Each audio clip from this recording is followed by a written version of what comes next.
attacks have always been going on. I just talked about the heart, and the heart is deceitful above all else. God searches the heart. It's always about the heart. The core. The core. That's the Latin word, the French word for core. The heart of distraction. There is always, as usual, a simple logic to all of this if you connect the dots in the Bible. The logical place to start, to me, would be the commandment that Jesus said was the foremost commandment.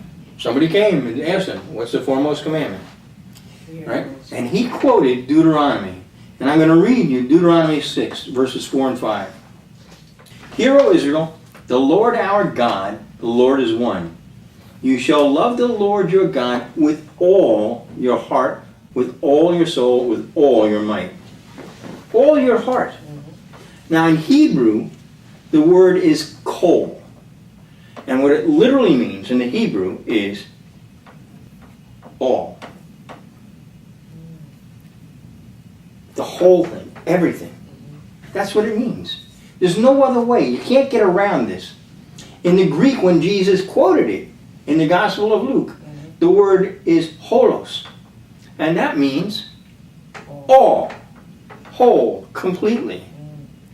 Add to that the fact that Paul writes to the Corinthians and says, but we have this treasure in earthen vessels, that the surpassing greatness of the power may be of God and not from ourselves.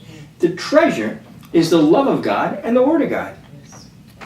The first one is poured into our hearts, as it says in Romans 5:5, and the second, written on the tablets of our heart, as it says in Proverbs. So it's always about the heart.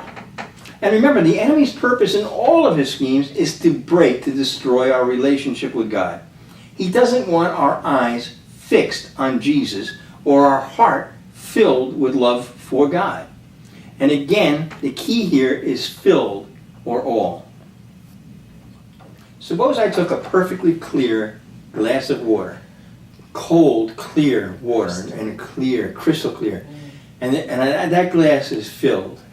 Now, I think if you go in to a restaurant and ask for a glass of water, they'll never fill it. Yeah. Because when full means, like all means all, full means full. Right to the very brim, right to the very top, right? No room for anything else because it's full. And what happens when all of a sudden there's something else in your life that you want that you treasure in your heart? I don't know what it is. Maybe it's automobiles, maybe it's sports, maybe it's music, maybe it's movies or anything. I don't know what it is. So imagine if there was a rock. Take a rock, and that's the thing that you like, and drop it into that glass. So you drop that rock in the water. Into the water. What happens? A mess. No. What happens is displacement. Water has to come out. So if that glass represented your love for God, and your love for God is supposed to be full with all of your heart, and you drop something else into it, some of that love for God has to come out. Now that rock can be nice and clean and not have anything wrong with it. Take another one, drop it in. Less love.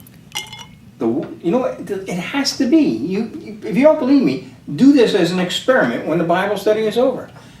Some of that's going to come out. That it has to come out. It has to displace the love of God. Now let me take a rock. Now, it doesn't have to be a horrible thing. No, like I said, it could be something perfectly clean, so you still wouldn't be afraid at all to pick that glass up and drink some of the water, right?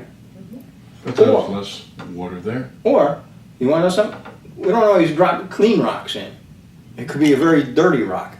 Because there's a lot of things that we allow into our life that are not clean. So you drop that one in. More of that love for God comes out, and now the water's a little dirty. And contaminated. Contaminated. How about impure?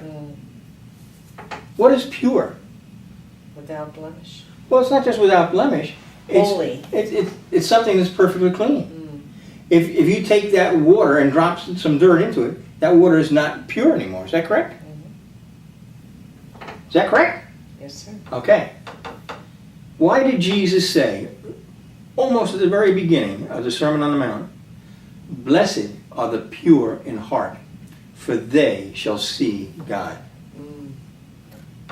Satan wants impurity in your heart.